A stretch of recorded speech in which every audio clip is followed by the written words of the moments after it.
श्री हरि हरि श्री हरि हरि श्री हरि हरि। इसको थोड़ा कम करो, कम करो थोड़ा। श्री हरि हरि श्री हरि हरि श्री हरि हरि श्री हरि हरि। राधे राधे श्याम राधे श्याम।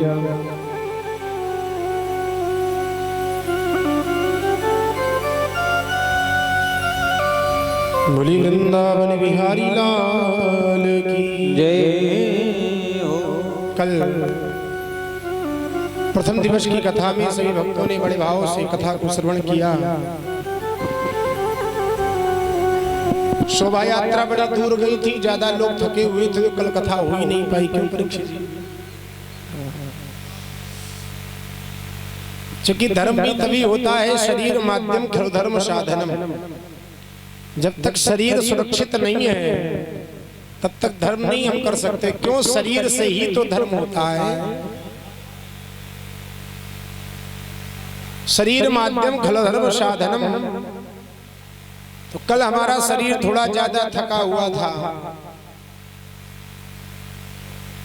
इसलिए कल व्यवस्था नहीं बन पाई, कथा का शुभारंभ हो पाया था। और कल की कथा में हम लोग यह श्रवण कर रहे थे, जब इतनी सुंदर श्रीमद् भागवत की कथा है तो ये कथा 7 दिन में ही क्यों सुनाई जाती है? भाई बढ़िया है तो फिर ज्यादा दिन चलना चाहिए। क्यों भाई? 15 दिन चले, 1 महीना चले, वर्ष भर चले, लेकिन 7 दिन की परपाटी कहां से प्रारंभ हो गई? ये कथा 7 दिन ही क्यों चलती है? 8 दिन क्यों नहीं चलती है? 9 दिन क्यों नहीं चलती है? व्यास आसन पर आसीन सूत जी महाराज कहते हैं, बड़ा सुंदर प्रश्न तुमने किया है। और ये 7 दिन की जो परंपरा है, ये सनकादिक ऋषियों और नारद जी ने प्रारंभ की थी। बड़ा सुंदर एक चरित्र सुनाते हैं सूत जी महाराज। एकदा ही विशालायां चत्वार ऋषियो मला सत्संगार्थं समायाता ददृशो तत्र नारद। देखो, एकदा माने एक बार। श्रीमद् भागवत में जहां पर भी एकदा शब्द का प्रयोग हुआ है, वहां से कोई न कोई नया चरित्र जुड़ा है।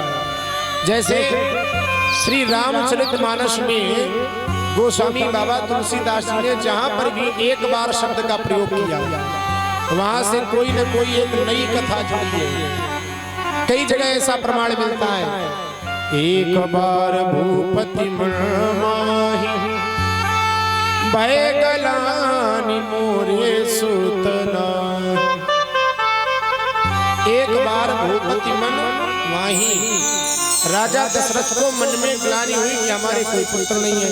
अरे भला आप सोचे, जिसके कोई संतान नहीं है तो क्या उसको जीवन में एक ही बार कष्ट होगा? कष्ट तो रोज हुआ, लेकिन आज एक नई घटना घटी। गुरु ग्रह तुरंत गयो महिपाल। दूसरा प्रमाण मिलता है।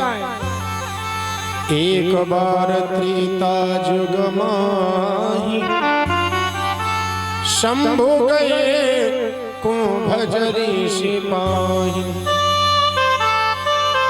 भोले बाबा सत्संग की भावना से अगस्त महात्मा के यहाँ कथा सुनने के लिए गए। अब विचार करें, क्या भोले बाबा एक ही बार कथा सुनने गए? ना, भोले बाबा तो निरंतर कथा सुना करते हैं, लेकिन यहाँ एक नया चरित्र जुड़ा है, जहाँ पर भी एक बार शब्द का प्रयोग हो। आप लोग जो पढ़ने वाले छात्र हैं, अंग्रेजी में भी पढ़ते वंस अपॉन अ टाइम, जहाँ पर भी एक बार एक समय ऐसा शब्द प्रयोग हो जाए तो समझ लेना कि कुछ न कुछ विचित्र घटना घटेगी। व्यास जी महाराज बड़ा सुंदर वर्णन करते हैं। एकदा ही विशालायां, विशालापुरी में चारों ऋषि, कौन ऋषि? ब्रह्मा जी के मानस पुत्र सनक, सनंदन, सनातन और सनत कुमार।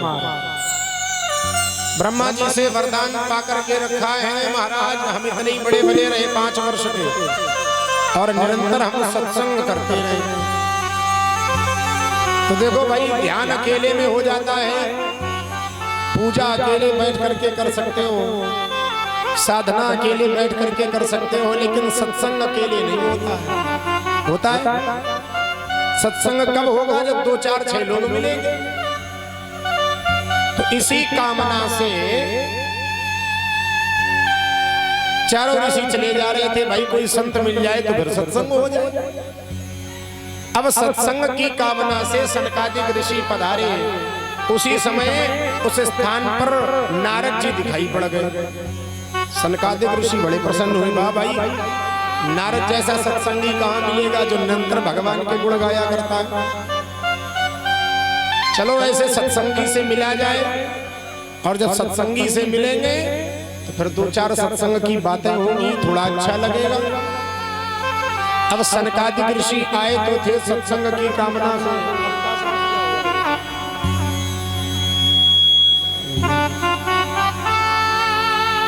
सनकादिक ऋषि सत्संग की कामना से आए थे, लेकिन जो ही नारद जी को देखा सो नारद जी का चेहरा उतरा हुआ। अब नारद जी का उतरा हुआ लटका हुआ वो देखा। सो सनकादिक ऋषियों ने पूछा, क्यों भैया? कथम ब्रह्मण दीन मुखम कुतश्चिंता तुरु भवा। आपका जो मुख है ये मलिन क्यों है? आपको कौन सी चिंता सता रही है? अरे आप तो सबकी चिंताओं को दूर करने वाले हैं, भला आपको कौन सी चिंता? क्यों? चिंता उसको होती जिसके पास कुछ हो। क्यों भाई? जैसे जिसके पास घर है उसको घर की चिंता होगी। अब जिसके पास घर ही नहीं है तो उसको घर की चिंता क्या होगी? तो महाराज आप तो सबकी चिंता दूर करने वाले महात्मा हो, और आज आपका ही मुंह लटका हुआ है। मानो ऐसा लग रहा है इदानीम शून्य चित्तोषि गतवित्तो यथा जना। आज मानो तुम्हें देख करके ऐसा लग रहा है जैसे किसी का सारा धन लुट गया हो और वो बेचारा बिना धन के मुंह लटकाए खड़ा। भैया तुम्हारे पास ऐसा कौन सा धन है जो चोर चुरा करके ले गए? अरे हमें तो लगता है संतों के पास तो वो धन होता है जिसको कोई चुरा ही नहीं सकता है। ये ऐसा धन है, इसको जितना खर्च करोगे उतना ही और बढ़ेगा। ये पैसे वाला धन नहीं है। ये कौन सा धन है? तो संतों का बड़ा सुंदर भाव है।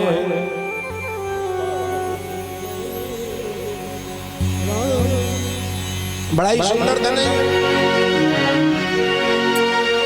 और यही धन किसके पास था? जो भी भगवान के नन्हे भक्त हुए, सब भक्तों के पास यही धन मिला। मीरा जी के पास भी यही धन था। और मीरा जी तो करताले बजाते बजाते नाचती नाचती कहते, पायो जी मैंने राम रतन धन पायो। पायो जी मैंने राम रतन धन पायो।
जन्मों जन्मों की पूंजी पाई, जन्म की पूंजी पायो, जन्मों जन्मों की पूंजी पाई, जन्म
जितना खर्च करोगे उतना ही बढ़ेगा। खर्च न छूटे चोर न लूटे, खर्च न छूटे चोर न लूटे, खर्च न छूटे चोर न लूटे,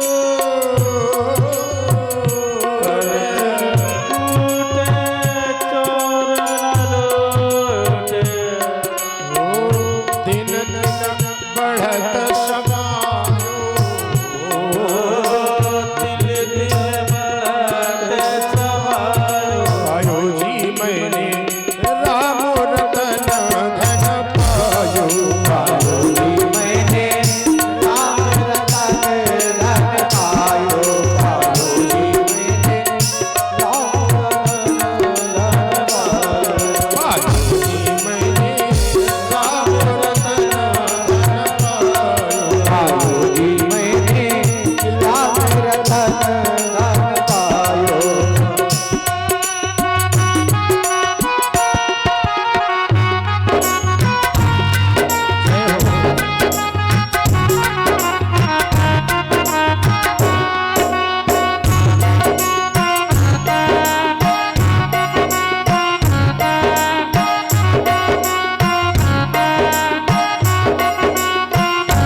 और अंत में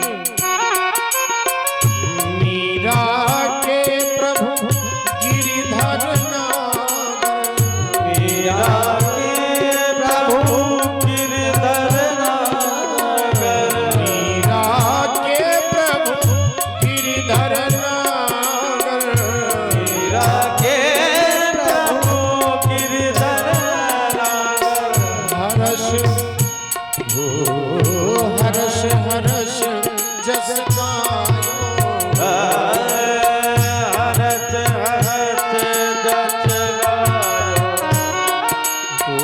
हर्ष हर्ष जस गायो, पायो जी मैंने राम रतन धन पायो, पायो जी मैंने राम रतन धन पायो, राम रतन धन पायो, राम रतन धन पायो, पायो जी मैंने राम रतन धन पायो, पायो जी मैंने राम रतन धन पायो, पायो जी मैंने राम रतन धन पायो, पायो जी मैंने राम रतन धन पायो, श्याम रतन धन पायो, राम रतन धन पायो।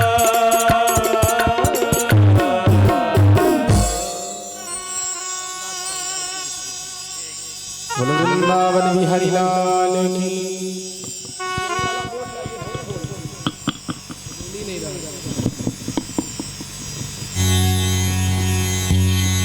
श्री हरि हरि हरि श्री राधे श्री राधा श्री हरि हरि हरि।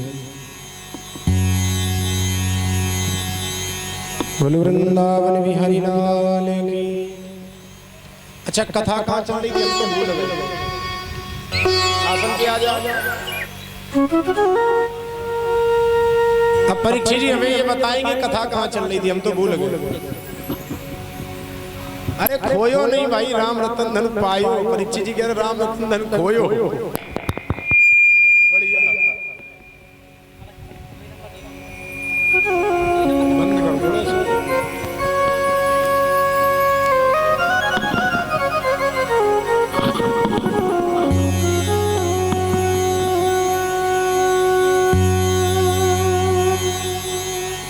बोलो वृंदावन बिहारी लाल की जय हो। सनकादिक ऋषि मिले किससे? नारद जी से। अरे भैया ये तुम्हारा जो मुंह लटका हुआ है ये हमें बताओ क्या कारण है। कथम ब्रह्मण दीन मुख कुतश्चिंता तुरु भवा। क्यों इतने चिंतित हो? अरे जरा हमें भी तो बताओ, हम भी तो जाने तुम्हारी चिंता का कारण क्या है। अरे संत महात्मा तो दूसरों की चिंताएं दूर करते हैं, और तुम्हारे जैसे महात्मा यदि चिंतित हो जाएंगे तो बताओ संसारी लोग क्या करेंगे। क्यों भाई? संसार वालों को जब कोई समस्या होती है तो संतों के पास पहुंचते हैं, महाराज बड़ी समस्या है, मन नहीं लगता है, घर से परेशान है, नाना प्रकार की समस्याएं लेकर के महात्माओं के पास जाते, अपने हाथ दिखाते हैं। पंडित जी के पास पहुंचे, महाराज कुंडली देख लो, हमें लगता है ग्रह नक्षत्र ठीक नहीं चल रहे, राहु काल की महादशा है। और भैया जब आप जैसे वीतरागी संत, जब आप ही लोग चिंतित मिलोगे तो बताओ फिर सांसारिक लोगों की चिंता कौन दूर करेगा। नारद जी ने कहा भैया हमारी और कोई चिंता नहीं है, अगर तुम जानना चाहते हो तो मैं तुम्हें अवश्य बताऊंगा कि हमारी चिंता का कारण क्या है। मैंने सोचा लाओ तीर्थों में भ्रमण किया जाए, और विश्व के सारे तीर्थ यदि हैं तो कहां हैं? भारत देश में। तो मैं तीर्थ में भ्रमण के लिए निकल पड़ा, और जैसे ही भ्रमण के लिए निकला, पुष्करम च प्रयागम च काशीं गोदावरी। सत्संग की कामना से मैं कई तीर्थों पर गया। कहां गया? पुष्कर, जहां ब्रह्मा जी का मंदिर है। पूरे भारतवर्ष में एक ही ब्रह्मा जी का मंदिर है। कहां? पुष्कर में। मैं सत्संग की कामना से सबसे पहले पुष्कर गया, लेकिन मेरे मन को शांति नहीं मिली। मैंने वहां से उठाई वीणा और मैं निकल पड़ा। कहां? पुष्कर से सीधा पहुंच गया तीर्थराज प्रयाग में। मैंने सोचा यहाँ तो लोग अपने पापों का प्रायश्चित करने आते हैं, त्रिवेणी में आकर के स्नान करते हैं, अपने पापों का प्रायश्चित करते हैं, तो हो सकता है मेरे मन को यहाँ शांति मिल जाए। लेकिन भैया तीर्थराज प्रयाग में भी बड़ी विडंबना। कुछ भक्त तो वहां स्नान करने जाते हैं अपने पापों का प्रायश्चित करने, और देखो एक विडंबना कैसी, भक्त जाते हैं त्रिवेणी में, मेला लगता है, कुंभ का स्नान करते हैं, हजारों लाखों की संख्या में भक्त पहुंचते हैं, स्नान होता है, अपने पापों का प्रायश्चित करते हैं, उनके पूर्वज ऊपर से देखते हैं और अपने आप को धन्य मानते हैं कि हमारे कुल में ऐसी संतानें उत्पन्न हुई हैं जो हम लोगों के उद्धार के लिए और अपने उद्धार के लिए त्रिवेणी में स्नान करने के लिए आए हैं। लेकिन वहीं पर एक और विडंबना है परीक्षित जी, जब आप स्नान करने जाएंगे वस्त्र उतार करके बाहर रख देंगे, तो आप गंगा जी में खड़े होकर के कहेंगे हर हर गंगे, तो बाहर वाले कहेंगे तुम करो हर हर गंगे, हम कर देंगे तुम्हें। जेब कतरे भी बहुत वहीं टहलते। अब विडंबना ये है कि उनके भी पूर्वज ऊपर से देखते होंगे और वो भी अपने आप को कोसते होंगे, हे भगवान, एक ये संतान है जो अपने पूर्वजों के उद्धार के लिए तीर्थराज प्रयाग में स्नान करने आए हैं, और एक ये हमारी संतान है जो तीर्थ करने आया उसी को ही लूट लिया। नारद जी कहते भैया मेरे मन को शांति वहां पर भी नहीं मिली। वह वहां से उठाई वीणा और मैं पहुंच गया कहां? काशी गोदावरी। मैं पहुंच गया काशी विश्वनाथ भगवान के दर्शन करूंगा, हो सकता है मेरे मन को शांति मिल जाए, लेकिन मेरे मन को शांति वहां पर भी नहीं मिली। गोदावरी गया, अनेक तीर्थों में मैंने भ्रमण किया, लेकिन मेरे मन को शांति नहीं मिली। क्यों? जिस तीर्थ में भी मैं पहुंचा वहां पर मुझे कलयुग का प्रभाव दिखाई पड़ा। कलयुग का प्रभाव क्यों?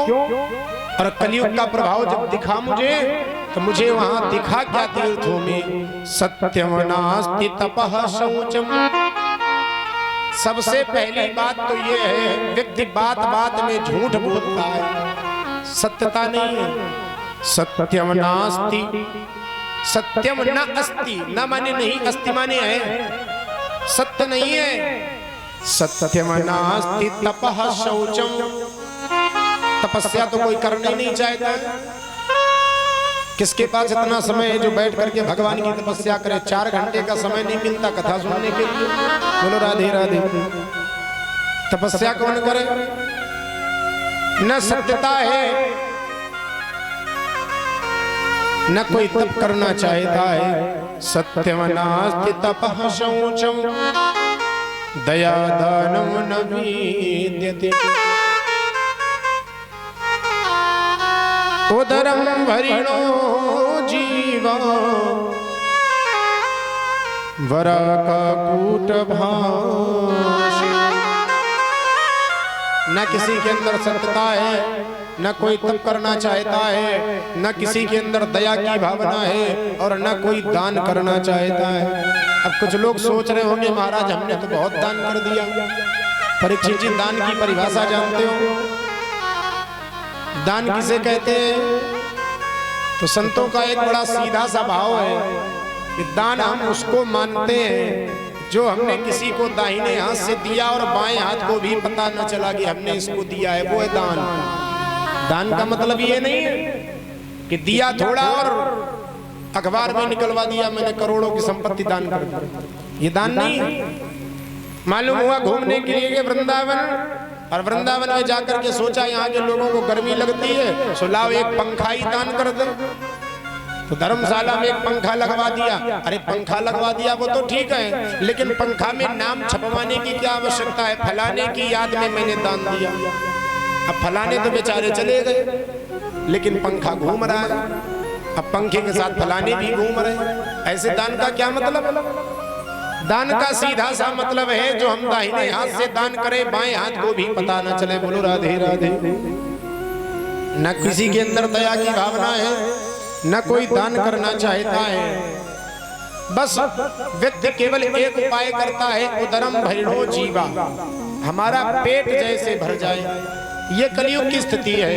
मातु पिता बालकन बुलाए, मातु पिता बालकन बुलाए, मातु पिता बालकन बुलाए, मातु पिता बालकन बुलाए, उदर भरे सोई जतन सिखावे, उदर भरन सोई जतन सिखावे, उदर भरे जतन सिखावे। माता पिता, पहले जो माता पिता हुआ करते थे वो अपने बालकों को शिक्षा देते थे कि भगवान की भक्ति करो। आप देखिए महारानी सुनीत ने अपने 5 वर्ष के बालक ध्रुव को भगवान की भक्ति में लगा दिया, जंगल भेज दिया। और आजकल के माता पिता देखो, संत घर में आ जाए संतों का सम्मान बहुत है, बहुत सम्मान होगा। अरे महाराज आप आए हो, भाग्य हमारे, आप हमारे घर पधारे, बड़ा सम्मान है आपका। लेकिन अगर चलते समय महात्मा ये कह दे अपने लाला को हमें दे दो, अपने लाला को हमें दे दो, तो कोई मैया तैयार नहीं होगी कि लाला को अपने साथ में दे दो। बाबाओं का सम्मान बहुत है, संतों का सम्मान बहुत है, महात्माओं का सम्मान बहुत है, लेकिन कोई माता यह नहीं चाहती है कि मेरा लाला भी महात्मा बन जाए। एक परिवार में एक बालक का जन्म हुआ और छोटे से ही उसको संगत लग गई महात्माओं की, पहुंच गया महात्माओं के साथ सत्संग करने लगा। 15-20 वर्ष का हो गया, घर वालों को चिंता हुई, छोटा सा लाला मेरा, अरे घर में ले आए, अच्छे से देखभाल करेंगे, बढ़िया उसकी व्यवस्था करेंगे। अब घर वाले पहुंचे महात्मा को ढूंढते ढूंढते महात्मा के पास में पहुंचे और महात्मा से कहा महाराज ये हमारा लाला है, इसको हमें दे दो। महात्मा ने कहा ठीक है ले जाओ, आपका लाला, सर्वाधिकार आपका है, ले जाओ। तो बेटा से कहा जाओ बेटा, तुम्हारे माता पिता तुम्हें लेने आए। अब वो बालक गुरु जी के चरणों में गिर पड़ा, महाराज हम आपको छोड़ करके नहीं जाएंगे, हमें तो बस यही अच्छा लग रहा है, हमें घर बार से लेना देना नहीं, हमें संपत्ति से लेना देना नहीं, हमें सुख से लेना देना नहीं। मन लागो मेरो यार फकीरी में हम नहीं जाएंगे। गुरु जी ने बहुत समझाया, चले जाओ बेटा, मैंने तुम्हें मंत्र तो दे ही दिया, अब उसी मंत्र का तुम जप करना और पूजा चाहे जहाँ कर लो, आवश्यक नहीं पूजा जंगल में ही हो, घर में बैठ कर के भी व्यक्ति पूजा कर सकता है। जाओ। जब गुरु जी ने बहुत समझाया सो बेटा अपने माता पिता के साथ भी चला आया। अब घर में आया सो जो वहां करता था आश्रम में रह करके वही उसने घर में प्रारंभ कर दिया। प्रातः काल 4 बजे उठे, स्नान करके न किसी से बोलना, न किसी से बताना, न किसी से लेना, न किसी को देना, और माला लेकर के बैठ जाए। 4 बजे से बैठ जाए, सुबह 11 बजे तक उसकी पूजा ही। अब 2-4-6 दिन तो घर वालों ने कुछ नहीं कहा, क्योंकि अभी अभी लेकर के आए। लेकिन जो ही 8-10 दिन व्यतीत हुए सो तुरंत ही, क्यों हम तुम्हें इसीलिए लाए हैं कि तुम यहाँ माला घुमाओ बैठ करके, अरे खेतों में काम करो चल करके। सो बेटा ने कहा, हमने कौन सा कहा था तुम हमें अपने घर ले चलो, हम तो वही मस्त थे। सब बोले अगर वही मस्त थे तो तुम जाओ वही, फिर तुम्हारी कोई आवश्यकता भी नहीं घर में। घर वाले तब तक ही प्रेम करते हैं जब तक उनको कोई ना कोई स्वार्थ रहता है। और गोस्वामी बाबा तुलसीदास जी ने बड़ा सुंदर वर्णन किया, ये संसार का नियम है, स्वार्थ के कारण ही प्रेम होता है। सुर नर मुनि सबके हरि, सुर नर मुनि सबके हरि, सुर नर मुनि सबके हरि, सुर नर मुनि सबके हरि, सुर नर मुनि सबके हरि, सुर नर मुनि सबके हरि, स्वार्थ लागो करे सब प्रीति, स्वार्थ लाग करे सब प्रीति, ओ स्वार्थ लागो करे सब प्रीति, स्वार्थ लाग करे सब प्रीति। सारा संसार स्वार्थ के बस प्रेम करता है। बहुत गर्मी है बेटा,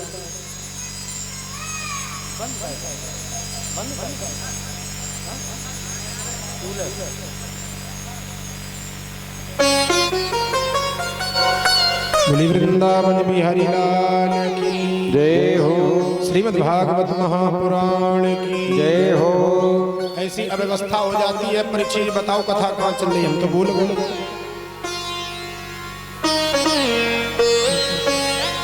और जब कहीं ना हो तो यही बता दो गढ़िया में ही कथा चल रही है। बोलो राधे राधे,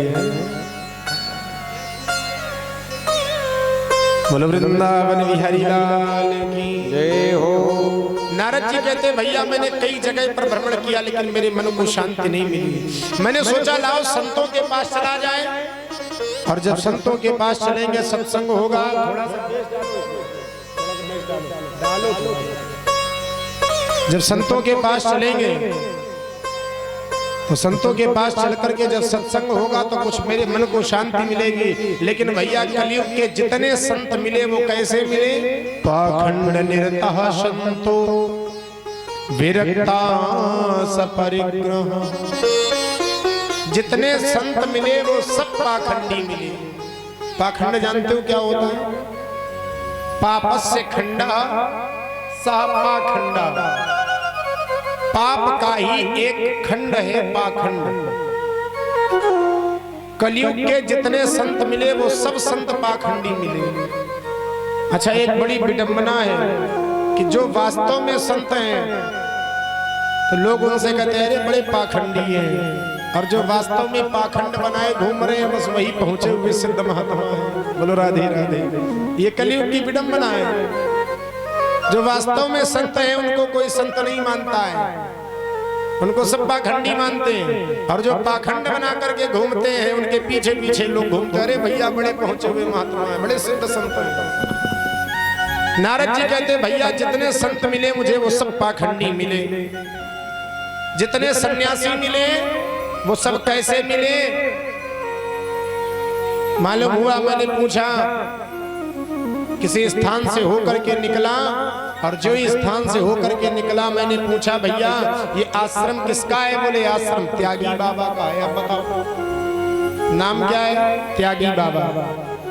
बढ़िया सा महल बना है, आश्रम क्या महल बना, नाम त्यागी बाबा। थोड़ा और आगे से निकला कि भाई इतना शोर कहां से हो रहा? बोले ब्रह्मचारी जी का आश्रम है। ब्रह्मचारी जी के आश्रम में शोर हो रहा बच्चों को। मौनी बाबा का आश्रम है, नाम मौनी बाबा है, बोलते किसी से नहीं है, लेकिन हलचल दिन भर रहती है। क्या मतलब? नारद जी कहते हैं भैया पाखंड निर्ता संतो विरक्ता सब परिग्रह, जितने संत मिले सब पाखंडी मिले।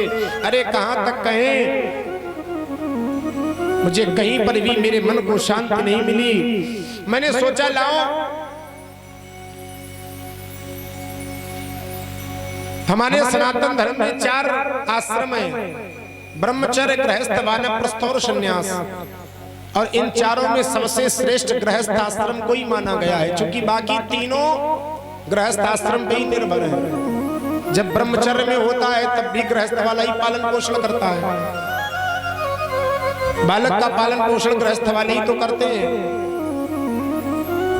एक संत गृहस्थों से बड़े चिढ़ते थे।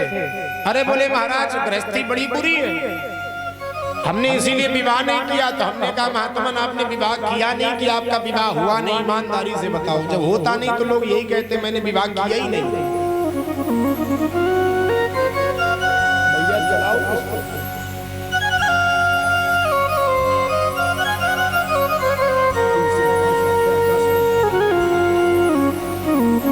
बोलो वृंदावन बिहारी लाल की जय हो।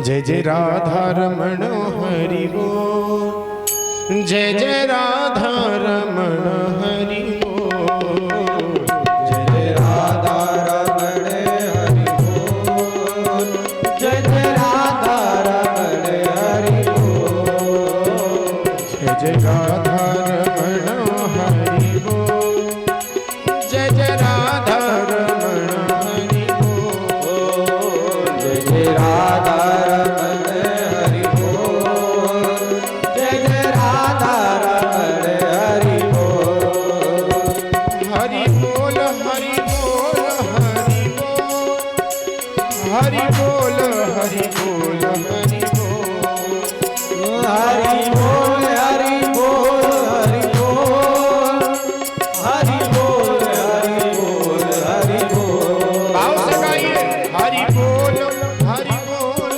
हरि बोल, हरि बोल हरि बोल हरि बोल, हरि बोल हरि बोल हरि बोल, हरि बोल हरि बोल हरि बोल।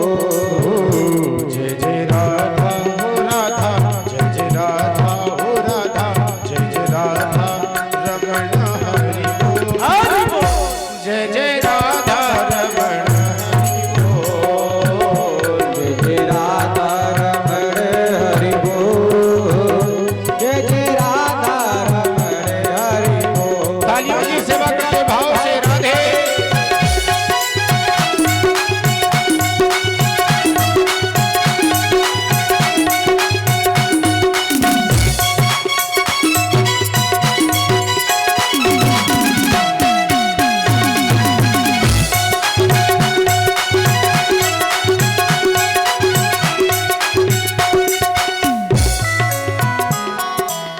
हरि बोल। बोलो वृंदावन बिहारी लाल की जय हो। नारद जी कहते हैं भैया शांति की खोज में मैंने सोचा लाभ गृहस्थों के पास चला जाए, क्योंकि गृहस्थ ही सबसे सर्वश्रेष्ठ आश्रम है। गृहस्थ आश्रम इस पर ही सब टिका है, चाहे ब्रह्मचर्य हो, चाहे वानप्रस्थ हो, चाहे संन्यास हो।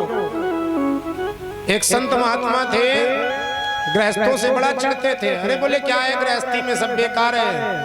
और इसी गृहस्थी के जंजाल से छुटकारा पाने के लिए मैंने विवाह नहीं किया। तो हमने कहा महाराज विवाह किया नहीं कि हुआ नहीं, ईमानदारी से बताना। अरे बोले तुम क्या जानो, अगर संत न होते तो फिर गृहस्थों को शिक्षा कौन देता? गृहस्थों को शिक्षा देने वाले कौन है? ये संत ही तो हैं। तो हमने कहा क्षमा करना महाराज, अगर गृहस्थ न होते तो बताओ संतों को भिक्षा कौन देता? अब बिना भिक्षा के क्या संत बने रहते? क्या हुआ, झगड़ा हो गया है?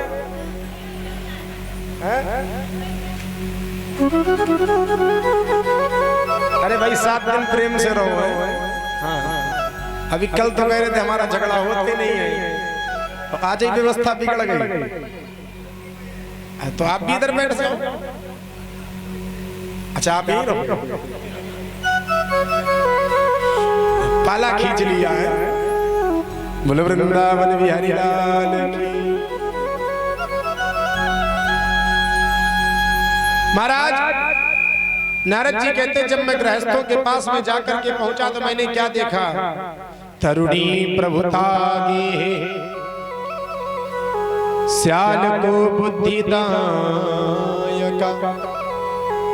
जैसे मैं घर में गया तो मैंने गृहस्थों के पास जाकर के देखा घर में प्रभुत्व किसका है? परीक्षित जी किसका है? हाँ देखो परीक्षित जी बोल नहीं रही, इशारे से बता रहे बोले इधर। तरुणी प्रभुता गे, घर में प्रभुत्व है। तरुणी, तरुणी माने देवी जी का। आप लोग देखो बुरा नहीं मानना, हम यहाँ की बात नहीं कर रहे, हम जमुना पार की बात कर रहे हैं। आप तो सब देवियां हैं। नारद जी कहते भैया तरुणी प्रभुता के है, घर में प्रभुत्व है किसका? तरुणी का। तरुणी माने पत्नी का। अच्छा जब प्रभुत्व पत्नी का होगा, जब अधिकार सब पत्नी के हाथों में सुरक्षित होगा तो सलाह पिता से नहीं ली जाती है। कोई काम करना होगा तो पिताजी से सलाह नहीं ली जाएगी, भाइयों से सलाह नहीं ली जाएगी। श्याल को बुद्धिदायक। अब भाई जब देवी जी के हाथ में सब कुछ है तो साले साहब ही सलाहकार होंगे। बोलो राधे राधे। घर में प्रभुत्व देवी जी का, साले साहब सलाहकार। और लोभ यहां तक बढ़ गया, कन्या विक्रीणो लोभा दंपति नाम चकल कर। अरे महाराज यहां तक लोभ बढ़ गया, आजकल संबंध नहीं होते हैं। लोग अपने बेटा बेटी का सौदा करते हैं, जितने में सौदा पट जाए। किसी का 15 लाख में, किसी का 20 लाख में, किसी का 30 लाख में, जिसका जैसा पट जाए, है ना? और इसी कारण से दंपति नाम चक्कल कनम, पति पत्नी में कलह का कारण यही है। क्यों? आपने अपने बेटे का विवाह किया, लड़की वालों से कह दिया नहीं मुझे 20 लाख ही चाहिए। अब लड़की जानती कि हमारे पिताजी ने कैसे व्यवस्था की है। क्यों भाई? खेत बेचा है, फसल बेची है, घर बेचा, मकान बेचा, कैसे व्यवस्था की लड़की जानती है। अब जैसे तैसे करके उसने व्यवस्था तो कर दी। अब जब वो घर में आए तो आप सोचो नहीं अब बहू रानी की तरह हमारी सेवा करे तो काहे की सेवा? क्यों भाई? अपने मन का आपने किया, और जब आप घर में आई तो चुन चुन करके एक एक करके बदला लेगी धीरे धीरे। बोलो राधे राधे। इसलिए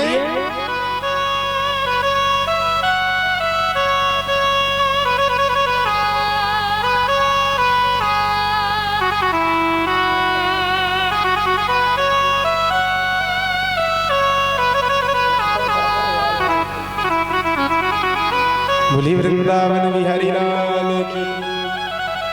मैं जाने लगा, मुझे कहीं शांति नहीं मिली तो मैंने सोचा लाओ जब कहीं नहीं तो कम से कम वृंदावन चला जाए। ऐसी मान्यता है कि वृंदावन में आज भी भक्ति मैया नृत्य करती है। भगवान का वांग्मय स्वरूप आज भी वृंदावन के कड़कड़ में विद्यमान है। सो नारद जी ने सोचा कि लाओ मैं वृंदावन चलूं। नारद जी ने उठाई वीणा और चल पड़े कहाँ? वृंदावन। श्रीमन नारायण नारायण नारायण, श्रीमन नारायण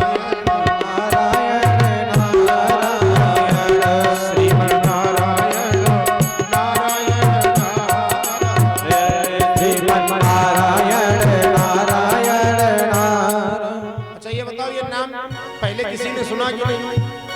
नारायण का नाम सुना है, सबने सुना होगा, फिर बोल क्यों नहीं रहे हो भाई? अब या तो सुना नहीं होगा तो जो पहली बार सुनो उसको बोलने में थोड़ी कठिनाई होती कि नहीं? लेकिन जब भी मैंने कहा था भगवान का नाम बुलवाया जाए तो जोर से बोलो, ठीक है? इसीलिए सीधा सरल नाम है नारायण राम। अब कृष्ण कहलवाऊं तो भले ही कोई समस्या हो, लेकिन नारायण कहने में कोई समस्या नहीं होनी चाहिए। श्रीमन नारायण नारायण